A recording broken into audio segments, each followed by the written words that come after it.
Hello everyone, आज हम इस वीडियो में पढ़ने वाले हैं क्लास 11 के जो आपकी बायोलॉजी की बुक है, उस बुक से chapter number 10 cell cycle and cell division. Previous video में हमने जो chapter number 8 cell the unit of life को हमने जो कंप्लीट कर लिया था लाइन बाय लाइन। अगर आपको वो वीडियोस देखनी है उस चैप्टर में से कोई, तो आप मेरे चैनल में जाकर देख सकते हैं। तो आज हम नया चैप्टर स्टार्ट करने वाले हैं, cell cycle and cell division. तो इस चैप्टर में हम क्या क्या पढ़ने वाले हैं, सबसे पहले हम ये देख लेते हैं। सबसे पहले तो हम यही देखेंगे सेल साइकिल क्या होता है, सेल डिवीजन क्या होता है, ये टर्म्स देखेंगे हम उसमें।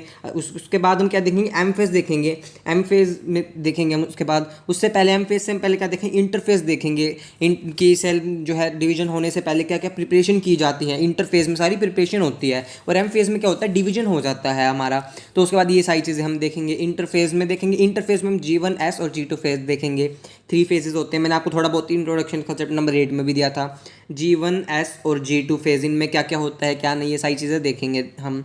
और उसके बाद एम फेज पढ़ेंगे। अगर हम माइटोसिस पढ़ रहे होंगे तो एम फेज मतलब माइटोसिस फेज, मियोसिस पढ़ेंगे तो मियोसिस फेज पढ़ेंगे। फिर उसके बाद सिग्निफिकेंस देखेंगे माइटोसिस की, इसमें लिखा नहीं हुआ है बट सिग्निफिकेंस देखेंगे माइटोसिस की।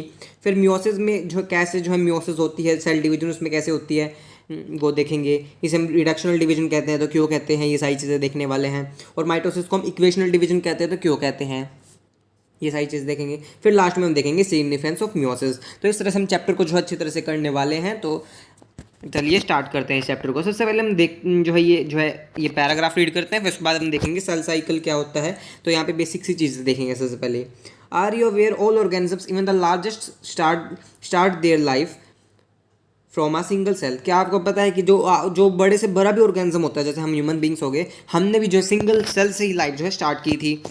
तो हमने जो है सिंगल सेल से ही जो है लाइफ जो है स्टार्ट की थी हमने। और रूडोल्फ विर्चो में आपने स्टेटमेंट भी दिया था, all cells are from pre existing cells. ये तो स्टेटमेंट सुन दिया था कि प्री एग्जिस्टिंग सेल से सारे सेल्स आते हैं। तो you may wonder how a single cell then goes on to form such a large organism. तो आप सोचते होंगे कि कैसा एक सिंगल सेल है और उसके बाद हम यहाँ पे मिलियन ऑफ सेल्स जो है बन जाते हैं, मतलब मिलियन ऑफ सेल्स जो है बन जाते हैं। कैसे बनते हैं सारी चीज़ें इस चैप्टर में हम देखने वाले हैं कैसे बनते हैं। हम वैसे कह देते हैं एक सेल से दो बनेंगे, एक सेल से दो सेल बन जाते हैं, सेल डिवीजन इसे हम कहते हैं। बट ये कैसे बनते हैं, क्या क्या प्रोसीजर इसमें होता है, क्या क्या क्या क्या फेजेस होते हैं। फेजेस मतलब क्या हो गया, नाम उन ये जो भी इसके जो प्रोसेसेस चल रहे हैं, एक सेल से दो सेल बनाने के लिए जो भी हम प्रोसेसेस करते हैं, सारी प्रक्रियाएं करते हैं हम हिंदी में कहें तो उन वो सारी चीज़ों को ही हम क्या कहते हैं, फेजेस हमने नाम दे दिया। सारी चीज़ों को फेजेस हमने जो है नाम दे दिया। जो भी सेल साइकिल के दौरान जो सारे चेंजेस हो रहे हैं, उन्हीं चेंजेस को हमने नाम दे दिया, फेजेस का नाम दे दिया हमने।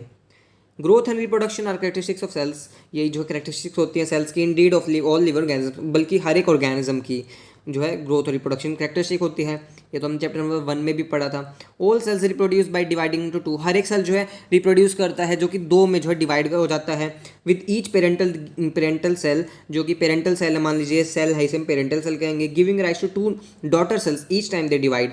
उसके बाद एक मान लीजिए सेल है, कोई भी सेल है, इसे हम क्या कहेंगे, पेरेंटल सेल, पी लिख देता हूँ। इससे जो नए दो सेल्स बनेंगे सेल डिवीजन के दौरान, उन्हें हम क्या कहेंगे, डॉटर सेल्स कहेंगे। क्या कहेंगे, डॉटर सेल्स कहेंगे, डी लिख देता हूँ। तो एक सेल है, मान लीजिए कोई सेल है, उसे हम कहेंगे जो पेरेंटल सेल है, पेरेंट एक तरह से। फिर उससे क्या बने, दो डॉटर सेल्स बने। These newly form daughter cells can themselves grow and divide. ये जो नए जो है डॉटर सेल्स बने, एक सेल से दो जो आपके डॉटर सेल्स बने, ये जो है खुद जो है ये ग्रो करेंगे, डिवाइड करेंगे। किस तरह से करेंगे ये हम चैप्टर में देखेंगे। Giving rise to a new cell population that is found by the growth and division of a single parental cell and its progeny. तो उसके बाद क्या होगा कि हाँ, एक जो है आपका जो डॉटर सेल्स हैं, फिर उसके बाद आगे वो जो है नई पॉपुलेशन बन जाएगी डॉटर सेल आने के बाद। हो फिर वो आगे जो दो डॉटर सेल्स बने, वो उनमें से एक पेरेंटल हो गया, ये वाला पेरेंटल हो गया, फिर आगे ये भी दो को डिवाइड करेंगे, आगे ये भी दो को डिवाइड करेंगे। इस तरह से डिवाइड करते रहते हैं सेल, और हमारी बॉडी में इस तरह से जो है मिलियंस ऑफ सेल जो है बन जाते हैं हमारी बॉडी में। In other words, such cycles of growth and division allow a single cell to form a structure consist of million। मैंने आपको भी यही बताया। हम दूसरे वर्ड्स में अलग से हम कह सकते हैं कि इसी तरह से जो है सेल हमेशा ग्रोथ करेगा, डिवाइड करता रहेगा। एक से दो बनेंगे, ये दो बन गए, और फिर उसके बाद इससे दो बनेंगे और इससे भी आगे दो बनेंगे, फिर इस वाले से दो। इस तरह से जो डिवाइड करते रहेंगे, क्या बना लेंगे, मिलियंस ऑफ सेल्स जो है बन जाएंगे हमारी बॉडी में। मिलियंस ऑफ सेल्स हमारी बॉडी में बन जाएंगे। सो आई होप आपको क्लियर हुआ होगा। अब हम देखते हैं सेल साइकिल होता क्या है। सेल साइकिल को सबसे पहले हम देखते हैं सेल साइकिल क्या होता है। जो भी हमारे सीक्वेंस जा रहे, द सीक्वेंस ऑफ इवेंट्स, जो भी हमारी जो सीक्वेंस जो है, यहाँ पे डेफिनेशन देखिए आप मार्क कर सकते हैं, ये भी पढ़ाऊंगा अभी। एक बार सेल साइकिल देखते हैं सबसे पहले हम क्या होते हैं।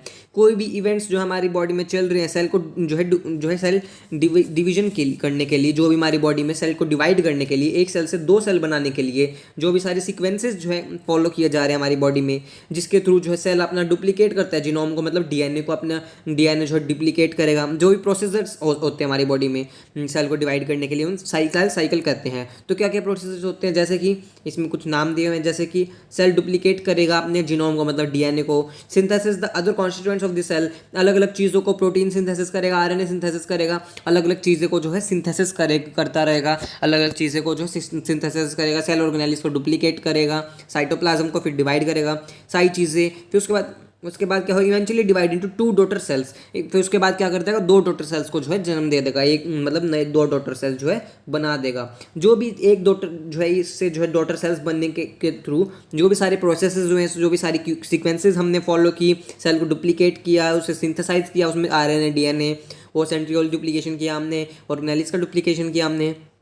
इस आइटम्स हमने पढ़ रखे हैं प्रीवियस चैप्टर में, जो है सेंट्रियोल्स, ऑर्गेनेलिस सारी हमने पढ़ रखी है। अगर आपने नहीं देखी है तो आप वीडियो चैनल में जाके देख सकते हैं। तो ये सारी जो है हम जो है डिवाइड करेंगे, सेल किस तरह से करेंगे, सारे डुप्लीकेट होगा, फिर उसके बाद सिंथेसिस होगा, फिर जो भी सारे उसके बाद ये सब होने के बाद फिर उसके बाद 2 डॉटर सेल्स बन जाएंगी। और इसे पूरे ये जो है एक तरह से पूरा साइकिल है, मतलब सेल है, उसमें क्या होगा कि हमारे सबसे पहले डीएनए रेप्लिकेशन होगा, फिर उसके बाद सबसे पहले क्या होगा हमारे पास प्रोटीन सिंथेसिस, फिर डीएनए रेप्लिकेशन, फिर दोबारा से जो आपका प्रोटीन सिंथेसिस जो यहाँ पे चलता रहेगा, आपका प्रोटीन सिंथेसिस चलता रहेगा। फिर उसके और जो है क्या होगा, क्लोरोप्लास्ट डुप्लीकेट होगा, ये भी डुप्लीकेट होगा। उसके बाद क्या होगा, यहाँ पे ग्रोथ भी चलती रहेगी। फिर उसके बाद एक जो है आपका जो है काफ़ी सारे जो है जो है एम फेज में जो है फेजेस अलग अलग होते हैं, प्रोफेज, मेटाफेज, एनाफेज, टीलोफेज, ये सारे फेजेस को गुजरने के बाद जो है आपके जो है 2 सेल्स जो है बन जाएंगे इस तरह से। तो इस सारा पूरा एक साइकिल हमने जो है फॉलो किया, तो इसी साइकिल को हम क्या नाम दे दिया, सेल साइकिल हमने कह दिया। तो अब आपको एक नाम क्लियर हुई होगी, सेल साइकिल होता क्या है। Cell division is very important process in on living organism. अब ये वाला पढ़ लेते हैं कि सेल डिवीजन बहुत ज़्यादा इंपॉर्टेंट प्रोसेस। अब ऐसा क्यों है, क्योंकि सेल डिवीजन ना हो, हम पढ़ेंगे सिग्निफिकेंस क्या है, बट ये वो तो माइटोसिस मियोसिस का अलग पढ़ेंगे। तो सेल डिवीजन ही जरूरी क्यों है, क्योंकि एक सेल से मान लीजिए 2 सेल नहीं बनेंगे, फिर आगे मिलियन सेल तो बन ही नहीं पाएंगे। अगर आगे सेल ही नहीं बनेंगे तो ऑर्गेनिज्म ही नहीं होगा, तो इसलिए इंपॉर्टेंट है वो काफ़ी। अगर सेल जो आगे डिवाइड ही नहीं करेंगे तो ऑर्गेनिज्म ही नहीं बनेगा। During that cell division of a cell के डिवीजन के दौरान DNA application, cell growth also takes place. DNA का एप्लीकेशन होगा, सेल ग्रोथ भी जो है बढ़ेगी, हमारे सेल जो है ग्रोथ करेगा, डीएनए एप्लीकेशन होगी, प्रोटीन सिंथेसिस होगा, ये सारी चीज़ें होंगी, पढ़ेंगे इनके बारे में आगे डिटेल में, अलग अलग फेजेस हैं। ऑल दीज प्रोसेसेस, ये सारे प्रोसेसेस, cell division, DNA replication, cell growth, ये सारी चीज़ें, सेल डिवीजन होगा, डीएनए रेप्लिकेशन होगा। रेप्लिकेशन मतलब क्या होता है, डीएनए कॉपी करना, रेप्लिकेशन क्या कहेंगे, कॉपी करना। कॉपी मैंने आपको चैप्टर 8 में बताया था, रेप्लिकेशन मतलब कॉपी, सेल डीएनए अपनी कॉपी बनाएगा।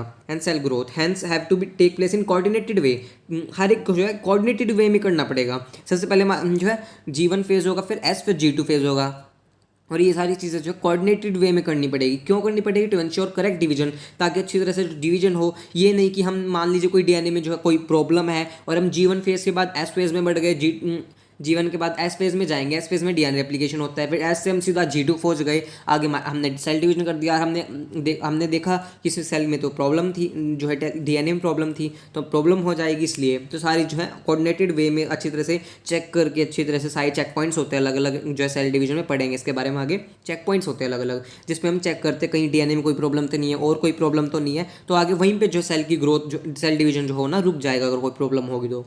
And formation of the progeny cell containing the intact genomes, the sequence of, ये हमने पढ़ लिया, event by which cell duplicates genome, synthesis the other constant of the cell cycle, cell and eventually divide into 2 daughter cells termed as the cell cycle. इसे हम क्या कहेंगे, cell cycle कहेंगे। आगे देखते हैं, although the cell growth in terms of cytoplasmic increase, जो cell growth होती है किसके, साइटोप्लाज्मिक इंक्रीज के टर्म में, जो साइटोप्लाज्म जब बढ़ता है, इज़ अ कॉन्टीन्यूस प्रोसेस, जो है कॉन्टीन्यूस प्रोसेस होता है। मतलब मान लीजिए साइटोप्लाज्म है, इसमें फिर ये बढ़ेगा और ज़्यादा थोड़ा सा बढ़ जाएगा, इस तरह से फिर इसमें सेल डिवीजन हो जाएगी। इस तरह से DNA synthesis occurs only during one specific stage in cycle, जो डीएनए है वो सिर्फ एक ही जो है फेज में होता है। कौन सा फेज में होता है, वो सिर्फ एस फेज में होता है, पढ़ेंगे इसके बारे में आगे। एस फेज में सिर्फ डीएनए का सिंथेसिस होता है। द रेप्लिकेटेड क्रोमोजोम डीएनए हम कहेंगे जो रेप्लिकेट कर चुका है, कॉपी बना सकता है, are then distributed daughter nuclei by complex series of events during cell division. तो अलग अलग जो है कॉम्प्लेक्स सीरीज जो है सारे जो है इवेंट्स फॉलो होके अब अपना जो है डॉटर न्यूक्लियाई जो है बना लेंगे, सेल डिवाइड कर जाएगा। These events are themselves under genetic control. ये सारे जो है जेनेटिक कंट्रोल के जो है अंडर आते हैं, मतलब जो है सारी जो है कंट्रोल में होते हैं, हमारे जीन्स के कंट्रोल में। सो आई आपको ये क्लियर हुआ होगा। तो आज इस वीडियो में इतना ही पढ़ेंगे, नेक्स्ट वीडियो में आगे हम सेल जो है phases of cell cycle start करेंगे, फिर आगे हम कवर करेंगे। सो अगर आपको वीडियो अच्छी लगी हो वीडियो को लाइक कीजिएगा, मेरे चैनल को सब्सक्राइब कीजिएगा और मुझे कमेंट करके बताइएगा आपको वीडियो कैसी लगी। थैंक यू, मिलते हैं नेक्स्ट वीडियो में।